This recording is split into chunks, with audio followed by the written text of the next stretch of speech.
Hello YouTube, my name is Sarah if you didn't know, and today's situation is going to be talking about gaining and keeping subscribers. Now you're probably wondering, me with like 400 subscribers is making this video and I have what information? And I totally respect that response. But I'm going to be speaking from a perspective as a subscriber. I have been subscribed to some YouTube channels for 7 to 10 years at this point. I wanted to make this video to show that people that don't have a lot of subscribers still do have an opinion on how to keep subscribers because they may actually be a subscriber. This is all coming from a viewer's perspective, and we're all trying to get viewers. So I think that it is important to think about not just the people with 1 million subscribers telling you how to get subscribers, but think about the little guys and the people that don't even make YouTube channels. And you should be making content for them.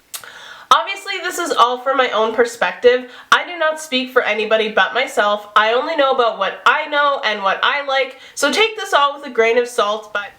And before we quickly get into those, I just want to say that down below there is going to be resources for Black Lives Matter and any sort of petition, some information, as well as information about Canada's history, because I'm a Canadian, so I'm going to have information about our indigenous population. So I just want to make sure that there's links for American as much as I know. I don't live in America, so some stuff I've seen online, as well as some information for Canadians for you to take a look at. So yeah.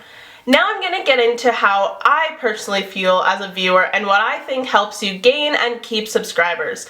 The first one, which is the most important to me, is to set consistent boundaries. And what I mean by this is, obviously on YouTube there's an aspect of your life that you're showing to the world. And some people only will show, let's say, DIYs. You don't know anything more about them, but that's okay. Nobody's upset. They didn't subscribe to you for anything more. Or let's say you subscribe to a family channel and you love watching, I don't know, the kids learn how to swim, and one day this YouTuber says, "You guys have no right to see my kids swim, and I'm completely uncomfortable with the comments asking how Louis is doing," and it's like, what? Like, I thought that's kind of the content you guys were putting out. It is a family channel. I don't know why suddenly your family is off limits to YouTube. Obviously there's reasons behind it. If there's a valid reason, your subscribers are going to accept that. But if it feels out of the blue and judgmental, like your subscribers are the ones who are forcing you to do something, it becomes uncomfortable, and the chances of your subscribers slowing down or lessening the consumption of your content is definitely up there. So just to reiterate, set your boundaries, and obviously within valid reason, adjust them. But don't make your subscribers feel bad for wanting content that you so openly shared and were so happy to share. If it requires an explanation, I always suggest giving it, because it is only fair that your viewers understand why something completely changed. And the second piece of advice I have for keeping and gaining subscribers is to choose your target demographic. And this can be a large range, but generally I'd say it's going to be a certain decade. You're targeting teenagers, you're targeting 20-year-olds, 30-year-olds, 40-year-olds, whatever it may be. There are some things obviously that aren't targeted, such as DIYs. Anyone of a lot of ages can do DIYs. I think a great example of this is JoJo Siwa. She obviously has a very specific target demographic of people that she's trying to entertain and trying to create content for. And the reason I think this is important is so that your channel makes sense. Because in my opinion, it wouldn't really make sense for JoJo Siwa to take a sponsorship from Savage X Fenty and start showing lingerie on her channel. Maybe one day she'll choose to do that, but I think a lot of her viewers are going to be uncomfortable and are going to be confused. Think about your target demographic, one, before you're taking sponsorship, and as you're making videos, so that it makes sense and it can be relatable. That's basically what that point. My third tip would be to choose your sponsorships wisely. And I think a lot of YouTubers obviously already know this, but just to go a level deeper, I think it's so important to actually use this product off camera, actually think about the timeline of when you're doing this sponsorship.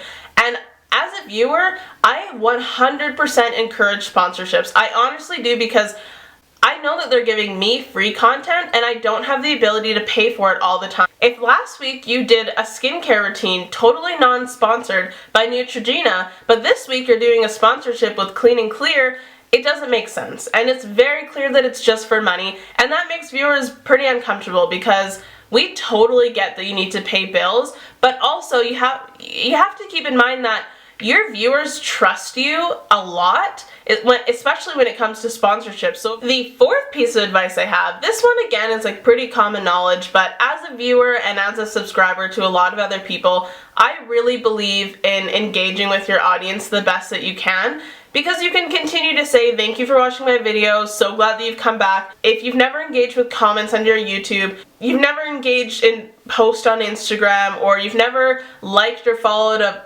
subscriber on Twitter, it kind of starts to feel like you're on a different level than these people. And again, I totally get that time is a big factor in this, and if you have 1 million subscribers, you're not going to be able to respond to every comment, you're not going to be able to like every comment, but even liking a couple shows your viewers that they do have a chance to interact with you that feels just that much more personal with you than it does if you don't do it. Always try your best to have multiple platforms that make sense and you're comfortable using to talk to your potential viewers. I love watching YouTubers who give their fans shout outs, or who like their photos, or who comment on their photos.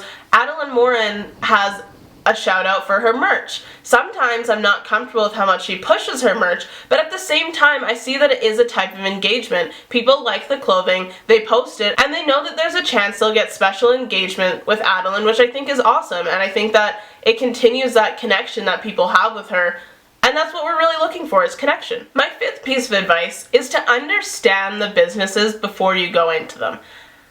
And what I mean by that is currently a lot of different YouTubers are diversifying their platforms right now, which is great. Good for them. Always have multiple streams of income when you can. But you need to understand what you're doing before you do it. For example, if you're a YouTuber and you want to just shell out merch and people order it and the fabric is bad, production is bad, it takes a long time to ship, you're not impressing your subscribers, the people who are now paying money to engage with you. It's uncomfortable, and as a viewer, that turns me away. I don't want to watch or hear about you pushing out product that's crappy. Like, that's not fair.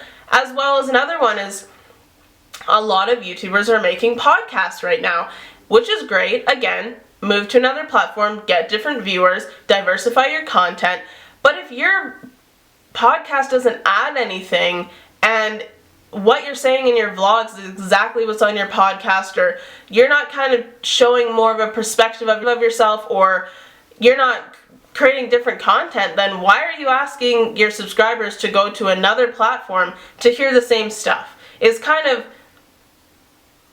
weird. Like, my sixth piece of advice is don't push long YouTube videos if they don't need to be. I know that there's a huge talk about 10-minute videos and 20, 30-minute videos, which is amazing if the content is worth watching. I again have seen quite a few big YouTubers, especially nowadays, which, you know, there's coronavirus, people haven't been doing as much, so I understand the need to fill the content space. But here's the thing, I don't need to see 7 minutes of you cutting vegetables for dinner, you know? So I would much rather see a condensed video that I'm actually able to follow and enjoy, instead of a 25-minute video that doesn't really give me a whole lot. And my last piece of advice for gaining and keeping subscribers, perspective from a small YouTuber and viewer, is to be transparent with giveaways. If you are going to do a giveaway and there is no way for your viewers and followers to see who won and see that it's genuine, that is the fastest way that I'm unsubscribing and unfollowing to somebody. Again, I don't want to name drop, but a huge content creator that I followed did a giveaway with a makeup brand, and it turns out it was fake. Nobody won it. This company had been notorious for doing this type of stuff, and to me, it's I don't want to sound dramatic, but it is a little bit disgusting that you're deceiving people. You say, follow me for a chance to win. You're deceiving them in two separate ways. You're making them believe that they can win something that otherwise they would have no opportunity to get, and they're also following you because of that. So you're gaining followers or subscribers and people that are making you money by being there, and you're lying to them. So I've seen a lot of YouTubers do this, and a lot of the time it's on Instagram, so I'll say that, you know, It's a little bit of a different platform, but don't deceive your followers. If you believe that this brand could potentially not be giving something away, don't do it. Like, I know that the money probably seems so good, but I, for one, am instantly unsubscribing to you as soon as I know that nobody won that and it was a scam. So hopefully some of these tips were a little bit helpful. I know I was a little bit ranty, had a couple tangents here and there, but from a perspective of a viewer, like I've been saying this whole time, I think it's important to remember that the numbers are people. So though you want to gain numbers so bad, we're people that are behind watching and consuming your content. And there is an expectation there. If you want something from a viewer, you should also be giving something. So hopefully some of these things helped you out. From a small YouTuber, maybe you're even a big YouTuber watching this and thinking like, why am I losing some subscribers? Some of these things might be it. Some of them are pretty obvious. Some of them I feel I've thought a little bit more about. Keep in mind, I totally agree with consistent uploads. I totally agree with custom thumbnails, titles, using proper SEO. These are all great things, but I think thinking about the emotional connection is just as important as all those technical aspects and stuff like that. So yeah, if you want me to think about a couple more tips or elaborate on some other ones, I'd be more than happy to do that. Make sure to comment down below, as well as subscribe to my channel if you did enjoy. You can also find me on Instagram at Sarah's Situation. So thank you so much for watching today, guys. I hope you have a great rest of your day. Bye.